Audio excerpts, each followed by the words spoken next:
India is a diabetic capital of the world with over 77 million people suffering from diabetes. That is 1 in 6 people globally. As a doctor, I can see how people's love for rice, roti, and lots of sugary foods can fuel this condition. So today in this video, I'm going to tell you top 3 superfoods that every diabetic should have on their plate. And all these superfoods, it's something that you will find in your own kitchen. But before we get into it, I'm going to tell you how exactly food can worsen your diabetes and it can affect your health. So to understand how food actually affects and it can worsen your diabetes, we are going to talk about exactly how blood sugar and food work in your body.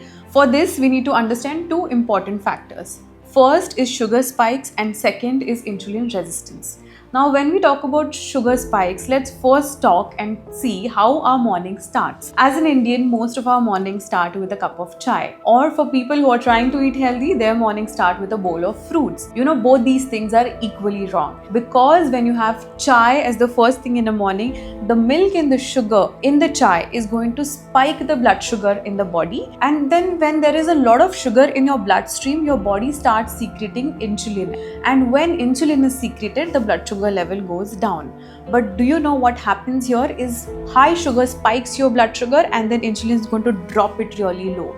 That is going to make you hungry within an hour or 2. And not just hungry, it is going to make you crave unhealthy food, crave more carbohydrates. And this is where I always stress that you have to consume low glycemic foods. What are low glycemic foods? These foods will not spike your blood sugar, hence it will not spike the insulin levels in the body, and it will make sure that you have a steady blood sugar level throughout the day. Hence your pancreas will also secrete steady levels of insulin throughout the day. And this is going to keep you away from craving carbohydrates and sugary foods because you have a stable blood sugar level.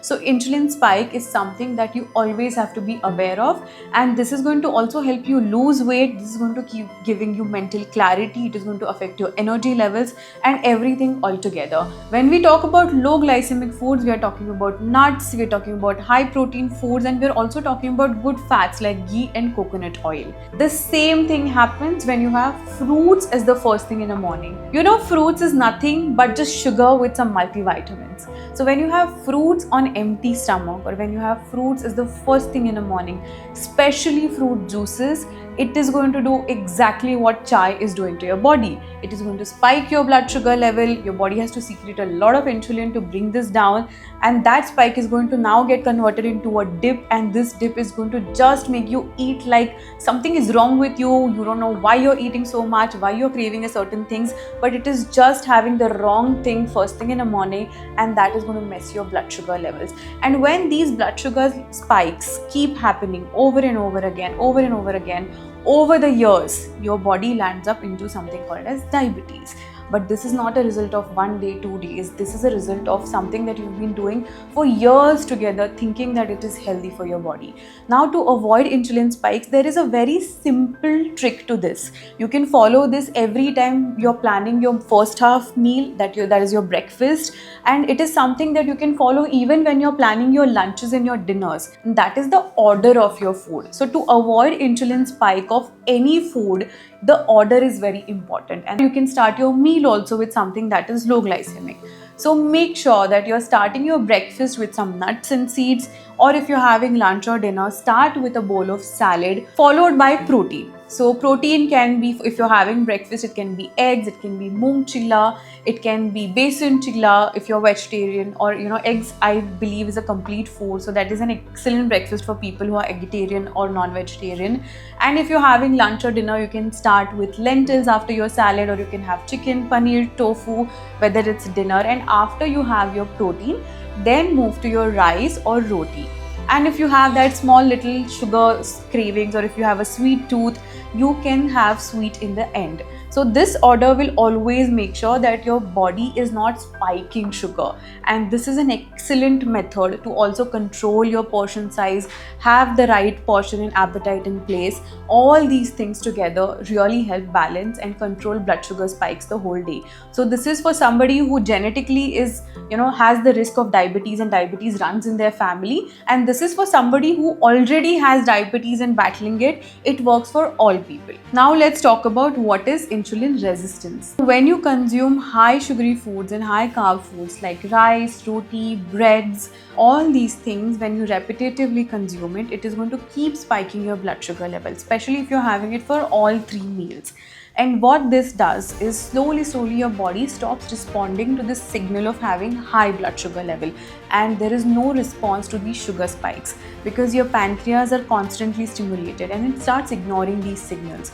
And this is where insulin resistance begins, and this is exactly where pre-diabetes also starts, and you slowly start progressing towards diabetes. Now let's talk about what exactly is pre-diabetes and how do you categorize it. I want you all to go and do your blood checkup and check for these 2 specific parameters. One is your HbA1c and second is your blood sugar level, which is fasting blood sugar level. These 2 things will tell you what is exactly going on with your insulin spikes and your insulin resistance. So when your HbA1c is anywhere between 5.7 to 6.4, it means that you have something called as pre-diabetes, and this is the exact right stage where you can still reverse it if you're conscious about what you're eating, if you're conscious about your lifestyle, and if you start working on your food and on your total lifestyle. This is the stage where you can actually reverse and become a normal person with your blood sugar levels. But if you progress into diabetes after this, or if you don't take the right measures in your pre-diabetic stage, you are going to land up into diabetes. And when you are at diabetic stage, that is your blood sugar level and your HbA1c coming above 6.4, this stage is very difficult to reverse. This is where your body is actually landed up into insulin resistance, which is a chronic insulin resistance, and you cannot reverse it easily. I'm not saying it's impossible, it is possible, but it is going to take more efforts to reverse it. So go check your blood sugar levels, and this is the exact right stage where you can reverse it and become a normal person. A lot of people come to me and tell me that, my mom has diabetes, my dad has diabetes, and now my blood sugar levels are coming high. So I think it is my fate and it's my future that I'm going to be diabetic. It's not like that. It's not true, especially for type 2 diabetes, because it is lifestyle oriented and it is completely curable with your dietary modifications, with the right diet, with right exercise and right lifestyle habits. It can be completely reversed even if you have it genetically. So today I'm going to tell you how exactly to do that. If you're someone who's already diabetic and if your HbA1c is already above 6.4 and you're already battling diabetes and you're on medications for diabetes, I need you all to know that it is an important thing that you're always maintaining your blood sugar levels. You get these small insulin meters where you can keep checking your blood sugar levels throughout the day, especially after meals also, because when you don't do that, it starts affecting every cell of your body and it starts attacking your organs also. So mainly it starts attacking your kidneys, your livers, and also it slows down your healing process. So for example, if you get a wound or if you get a small cut on your hand, if you have very high blood sugar levels, the wound will not heal fast as it would for a normal person if your blood sugars are high. Also, a lot of bad bacteria also feed on this sugar, so it completely slows down the healing process in your body.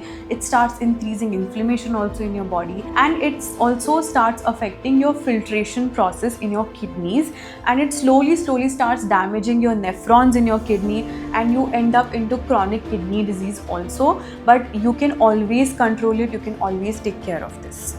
Now when your blood sugar is high and when you're consuming very high sugary foods, it starts affecting your gut also, where a lot of bad bacteria start affecting your gut, and there is increase in proportion of your bad bacteria versus the good bacteria in your gut, and that starts percolating in your bloodstream. It starts causing something that is called as leaky gut or gut inflammation, and then that causes inflammation throughout your body. Next thing that it does is it starts affecting your kidneys, and your kidney's main function is filtration.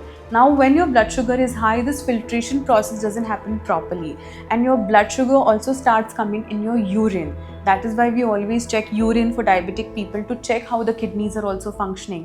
And when kidney function doesn't happen properly, when kidney filtration doesn't happen properly, all these toxins that kidneys are supposed to remove out of your body, it stays in your body, it stays in your kidneys, and your kidneys start failing, your kidneys stop performing, and these are all complications of diabetes. Another thing that blood sugar does, it starts reducing the sensitivity of your nerve cells. So for example, you start getting tingling sensations randomly, or if you get hurt, you don't get those pain sensations also easily, or it starts causing a lot of neurodegenerative issues in your brains, like forgetting things constantly. Or if you're in your 60s, when you enter your 70s or 80s, you might have Alzheimer's or forgetfulness. All these things actually starts with something as small as high blood sugar levels and diabetes, which is not maintained or which is not controlled. But most people don't understand how harmful everyday food and everyday eating can be for somebody with diabetes. For this, you need to understand what is glycemic index and how glycemic index affect your blood sugar levels. So when we talk about glycemic index, it is basically a number that actually talks about the blood sugar spike that that particular food is going to cause in your body and especially in your bloodstream. So glycemic index can be divided into high glycemic, medium glycemic and low glycemic. High glycemic foods is your rice, your roti, breads, lot of bakery products, and of course all the sweets that you eat. So high glycemic foods are the foods whose glycemic index is above 70, and you can find this anywhere on the internet. There are glycemic index charts also. I'm going to share one chart with this video as well. So any food whose glycemic index is above 70 is considered to be high glycemic, and these foods, when you consume them, they cause a very big spike in your blood sugar level. When there is a very big and sharp spike in your blood sugar level, there's a as sharp dip also, and that is what crashes your blood sugar level. And if you're a diabetic, you know how blood sugar crashes feel like. You have giddiness, you have brain fog, you feel dizzy. So all these symptoms happen because of blood sugar spike. The biggest mistake that people tell me when they're diabetic is, I always eat sugar to maintain my blood sugar levels. And a lot of doctors sadly suggest them to have sugar, 2-3 spoons of sugar in the morning. It's actually sad. You don't have to keep eating sugar to maintain this blood sugar spike and dip. You just have to eat low glycemic food so that there is no crash and there is no spike. So this is what happens when you're having something high glycemic. There is a spike and there is a dip. Instead, why don't you choose to go with low glycemic foods or medium glycemic foods? And there is a trick to even balance this out. So if you are having something high glycemic like white rice, and if you combine ghee with it, which is extremely low glycemic, this is called as a positive food composition, and this is going to balance the blood sugar spike of this meal. And the rice that you're eating actually ends up becoming low glycemic because you've combined it with ghee. And if you combine it with dal, it is great. So this is just, dal, chawal and ghee, which is a traditional food. But the food together itself is low glycemic or moderate glycemic, and it is not going to spike your blood sugar level. So I want you all to go through this chart of glycemic index, see what you're eating every day, whether it is high glycemic, moderate glycemic or low glycemic, and choose your food combination accordingly. So you can always combine a high glycemic food with a low glycemic food, and together it becomes moderate glycemic. And that's the trick, guys. It's not that difficult to eat, especially if you're diabetic or pre-diabetic. And if you do this for over the period of time, for more than a year or two, slowly you will see the medication for your diabetes come down, your insulin supplementations come down, and I have seen cases where people have managed to reverse their diabetes also. It's not impossible. Now let's talk about 3 superfoods that you must consume if you have diabetes or if you have pre-diabetes, and I'm sure over the period of time it will help you reverse your diabetes also. First one is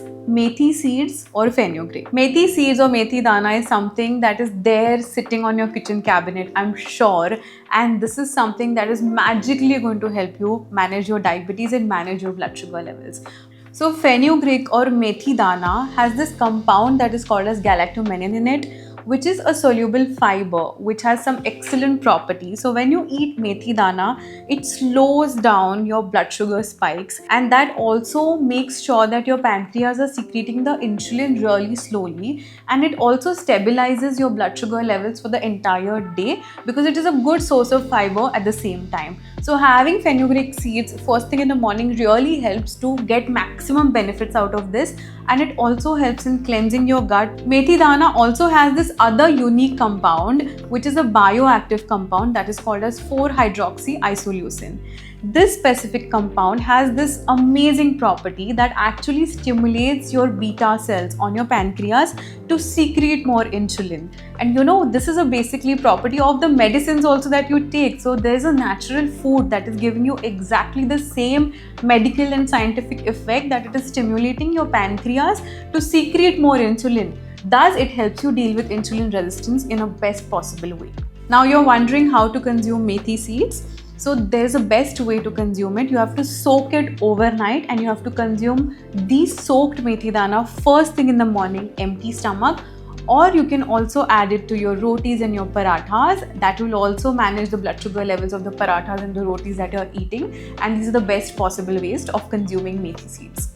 The next superfood for diabetes is cinnamon or dalchini. Other than it's known for its warm, sweet aroma, cinnamon can do more than just spike up your desserts. It is excellent for managing your blood sugar levels because it reduces the blood sugar from the blood and increases its uptake in the cells. So cinnamon has this active compound that is called as cinnamaldehyde, and it also has a lot of polyphenols. So what this does is that it promotes autophosphorylation. So by autophosphorylation, it increases the uptake of sugar on your cells. So there are receptors on each cell of yours that increases the uptake of blood sugar, thus helping the blood sugar level remain low and steady, and managing your blood sugar spike also and insulin resistance. So cinnamon also promotes the movement of this protein that is called as GLUT4, that actually transfers glucose from your bloodstream to your muscles and your fat cells. And when you transport the glucose from your bloodstream to your muscles, this is where it gives more energy to your muscle and to your body to function properly, and there won't be any brain fog or blood sugar spike and crash because the blood sugar in the bloodstream will be maintained properly. And lastly, my favorite property of cinnamon, and that is its antioxidant property, because as a diabetic or as somebody who's facing the environment on a day-to-day basis, there's a lot of oxidative stress on your body, which makes balancing insulin and your blood sugar really difficult. And cinnamon is an excellent antioxidant which helps you balance this oxidative stress in your body, and thus maintaining the energy levels and the mitochondria of your body in the best possible way. Now, to consume cinnamon every day, I would always suggest that have 1 teaspoon of cinnamon every morning, empty stomach. So if you're having soaked methi seeds, you can add a little bit of cinnamon on top of that also. Other than that, if you're someone who's not able to stop having chai in the morning, you can add a pinch of cinnamon to your chai. At the same time, you can sprinkle cinnamon on your yogurt or on your fruit chaat. It will not just make your food tasty, but it will also take care of your blood sugar level and your diabetes. Third superfood for diabetes is chia seeds. You know, chia seeds, especially the well-soaked chia seeds, are excellent for diabetes because they are super rich in fiber and omega-3 content. What this does is this basically makes you feel fuller for a longer period of time. It reduces the portion size of the next food that you eat. Thus, it helps you reduce your weight and balance your weight properly. And if you're a diabetic, you always must have heard your doctor suggesting that you need to lose some weight, because when your weight is lower, especially 5 to 7% of your existing body weight, that is, even if it is 4 to 5 kgs, it really helps your body balance and manage your blood sugar levels and your diabetes really well. So weight loss and weight management is one of the biggest important factors when you have to manage your diabetes, and chia seeds is something that will help you do that. So many people don't know that chia seeds have natural Ozempic-like effect in your body. So chia seeds, when consumed, they swell up in your gut, and they also form a gel-like substance which actually slows down the absorption of the food that you're eating and the absorption of sugar from the food that you're eating. So this is naturally going to slow down your gastric emptying time. It is going to keep you fuller for a long time, and also the quantity of the food that you will be eating will be lesser. This is exactly what Ozempic does, but chia seeds, they do this naturally. Also, omega-3 acids found in chia seeds are super rich in alpha-linoleic acid, which actually helps you reduce inflammation in the body. At the same time, it is cardioprotective. What that means, it is going to protect your heart, it is going to protect your blood vessels and also the wall in your blood vessel. So the elasticity of your blood vessel wall is very important, and that is what this alpha-linoleic acid does. It keeps them elastic so that there's no blockage, there's no plaque in your blood vessel level, and hence taking care of your entire cardiovascular health. Now, how to consume these chia seeds? The bottom line of this is that chia seeds have to be soaked overnight, and then you can add 1 teaspoon of these overnight soaked chia seeds to your yogurts. You can add them to your salads, you can add it to the fruit bowl you are eating, but make sure you add it to any meal and any one meal in the whole day, and it will help you manage your blood sugar levels for the entire day. So these were the 3 superfoods for diabetes, but there are certain pro tips that I want to give you which will add to your journey in reversing your blood sugar level and managing your diabetes really well. First one is, make sure you carry more and more muscle mass. What is that going to do? When you carry more muscle, that starts increasing insulin sensitivity in your body and it starts managing your blood sugar levels naturally. So more muscle equals to more insulin sensitivity, and this is going to happen by doing weight training. You can do any form of resistance training, you can do Pilates, you can do yoga, you can do weight training in the gym also. At the same time, when you're coming home, you need to have high protein food throughout the day. So high protein and also high fiber, because we have seen the importance of fiber in your diet. So I want you to consume foods like green leafy vegetable, lots of salads, and at the same time lentils, chicken, egg, tofu, paneer, anything that has good amount of protein in it. If you're a vegetarian and you feel you're not consuming enough protein naturally, you need to go for a protein powder. It's a must. You need to go for a good quality protein powder and manage your protein intake as much as your body weight. So for example, if my weight is 50 kgs, I need to have 50 grams of protein whether I'm diabetic or not. So if you're diabetic, you have to have that much amount of protein, and that will also set the blood sugar balance for your entire day. At the same time, when you start your day, I want you to start your day with 1 teaspoon of ghee or coconut oil. You can do this on alternate days. One day you can do ghee and the next day you can do cold pressed coconut oil. When you have ghee or coconut oil on empty stomach, especially with warm water, or you can have it with black coffee also, this is going to stabilize your blood sugar level for the rest of the day, not just for that meal. And first thing in the morning, your blood sugar is highly sensitive because you've not eaten anything for the whole day. So the first thing that you put in your body is going to decide how your blood sugars are going to be for the entire day. So 1 teaspoon of ghee or coconut oil with warm water, followed by methi seeds with a pinch of cinnamon powder. I think this is going to just set the tone for the day, and you will see the magic it does to your body in the long run. So there you go. These were the 3 easy superfoods that are there in your kitchen that you can start using from today onwards to reverse your diabetes, to manage your blood sugar levels. And when you do this over a good period of time, you will see the results yourself. So if you like this video, share it with your loved ones, especially who have diabetes or have pre-diabetes. And if you want me to cover any more diseases like this, let us know in the comment section below. And as we always say, it's never just a diet, it's always a lifestyle. So stay healthy, stay fit, stay grateful, and stay blessed. And if you want to know more about how to manage your blood sugar levels naturally and also how to manage your diet well, go get my book from Amazon. It's called The Lifestyle Diet by Dr. Rohini Patil, and lots of easy tips in this book.